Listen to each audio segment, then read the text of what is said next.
welcome to my book club. Hi guys, and welcome back to my channel. For today's video, I'm so excited to share the 5 books that I've been reading for 5 weeks and they're improving and changing my life. The books are right here. Ta-da! I'm going to share 3 things that I got from each one. The first thing will be an overview of what it's all about. The next thing will be what I didn't like. Then the last thing will be what I loved and what I've taken on and I'm now using in my day-to-day life. There'll be 3 minutes per book. So if you have read any of these books, please comment down below what your #1 key learning that you don't forget is. Okay, so the first book that I've read was The Power of Now by Eckhart Tolle, and this book is really great. It's quite small, quite handy. It's fantastic. It's all about knowing where you're at, what moment you're in, the power of that very moment, and being in touch and present. I think that a lot of us are always doing things or moving through life and not quite slowing down or not quite digesting where we're at or what we're doing, and this book really talks about the power of investing in that very second. I think sometimes a lot of us live for the future, like, oh my god, once I do my PhD I'll be so happy, once I do this I'll be so happy, and we're disconnecting happiness and the present moment as if you can only find it in the future. But the problem with that is that by default, every time you get to the future, you're looking to the other future, so you're never ever in the present time. And this book talks about investing in the power of now. It literally says on the back, the power of now can transform your thinking. The result will be more joy in right now. That's what Oprah Winfrey said, and that was why I read this book, because Oprah recommended it, and I just think it's so true. Sometimes just take a second and think, I'm on this jog, for example, or on this beautiful walk. Are you thinking about being on the actual walk and being on this jog, or are you on this walk and jog thinking about when I get home I'm gonna make dinner? Then when you're at home making the dinner, you're thinking, oh, I need to put the kids to bed, or do an essay or whatever it is. Are you ever in the moment where you're appreciating the very present tense? And I'm not. I never was till I read this book. I started to practice the meditation. I started to take away some of the key tips that he talked about. Little things like literally having to talk to that little voice in your mind and saying, please be quiet because I want to live in this. And I started looking at some meditation stuff. Jade taught me a few meditations and how to just zen out, zone in and be present. One thing that I didn't enjoy about that book is the fact that it's so, I don't want to say philosophical. I feel like it takes the average person a very long time to read because you have to keep stopping and digesting what does that actually mean. I wish it was more in layman terms, like in the sense that it's a little bit easier and you don't need to have a dictionary by your side or be Googling things to better understand it. Those who have not found their true wealth, which is the radiant joy of being and the deep unshakable peace that comes with it, are beggars, even if they have great material wealth. They are looking outside for scraps of pleasure or fulfillment, for validation, security, or love, while they have a treasure within that not only includes all those things, but is infinitely greater than anything the world can offer. Out of 5, I'm gonna score this a 3, a strong 3, because it gave us knowledge, it gave us joy, but wasn't the easiest to read. Now the next one that I enjoyed was this book right here. It's called Show Your Work and it's by Austin Kleon. Very cute yellow book, very small, very handy. Now this book, I simply enjoyed it because it's all about how to start putting yourself out there, how to start being more assertive and kind of audacious in how you're living your life, in how you're promoting your work, in how you're standing up for yourself and becoming your biggest cheerleader. I think that in this day and age, a lot of us shy away from praising ourselves and being like, this is who I am, this is what I do. And I have a few friends who do that, where they go into a room and they're hoping the person has either heard of them or heard of their work so that they don't have to do it.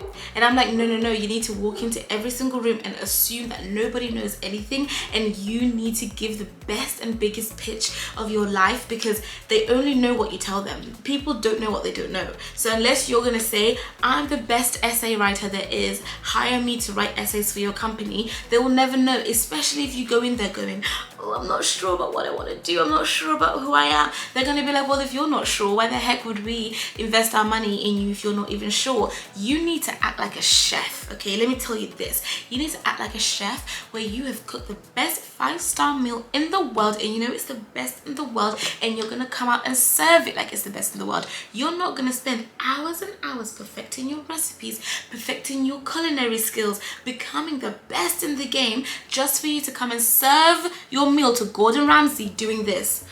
Gordon, will you taste it? I'm not sure if it's gonna taste good or nice, but can you try? And oh, I don't know. He's gonna say, well, I'm not being funny, hun. Can we go somewhere else? No one's gonna approach your plate if you're not even sure if they should approach your plate. So this book really reinforces that mindset. It tells you step by step. It's broken down into like 10 chapters. Really great practical advice about how to have a website, which is, I'm gonna do that. That's my #1 takeaway. I need to go make a website for myself. But have a website, start promoting your work. Before you start becoming a TikToker, have you watched TikTok? Before you start wanting to become an author, have you read some books? Have you done your part? Have you done your homework? Are you giving out to the universe what you're hoping to get back? And if you want to be someone who has fans or have people that admire your work, have you admired someone else's? Have you stopped to give credit to your work where it's due, to say, actually, I am an author because I was inspired by this person. I'm going to highlight their work and be a fan of theirs because I want other people to be a fan of mine. I don't think I have a bad thing about this book, honestly. It was to the point, direct, and had good ideas. Good book, loved it. I actually give this book a 5 out of 5. 5 a.m. Club, let's talk about it. Robin Sharma, 5 a.m. Club, Robin Sharma. This book is so good. It did take a little while for me to read because I think it was so big and I was traveling, but when I actually sat down and gave it like a good few days, it then ended up happening. Lots of markings made in this book, lots of markings, lots of takeaways, and I really loved this book. I really loved this book because it talks a lot about the power of elevating your morning. It's all about owning your morning and how a good morning routine can completely change how your day begins. And I'll be very honest with you, before reading this book, I did not see the importance of a morning routine to that degree. I just thought, hey, as long as you wake up and you've like woken up nice and early, your day's gonna be good. But this actually says, what should the first hour or the first 2 hours of your day look like? And it will give you a step-by-step routine of, in the first 20 minutes, do this. In the first 20 minutes, do that. Then next, do this. And I loved that because I hate waffly advice. I hate advice that is just waffly and you don't know what to do with it. I like practical, to the point. Only thing I didn't like about this book is the story. Why is there some random story about the spellbinder, the artist, this?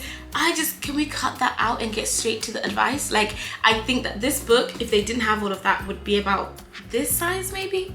Like, as in, to this day, maybe I've missed the whole point. But without that, this book was fab, because now, since I've read it, and I'm not kidding, this is not a joke, I randomly wake up every day, every single day, randomly wake up around 5:20 or sometimes 5:45 or just a random time in the 5 a.m. zone every day without an alarm, without anything. I just randomly wake up.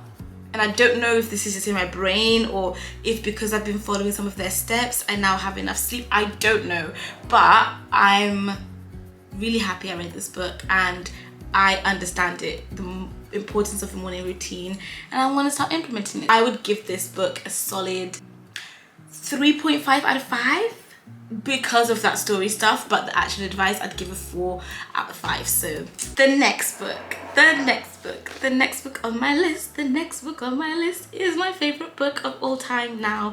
It has become one of my all-time, I keep talking about this book to a lot of my friends. So this is called One Thing by Gary Keller. I kid you not, it is not falling on deaf ears. This book is such a game changer.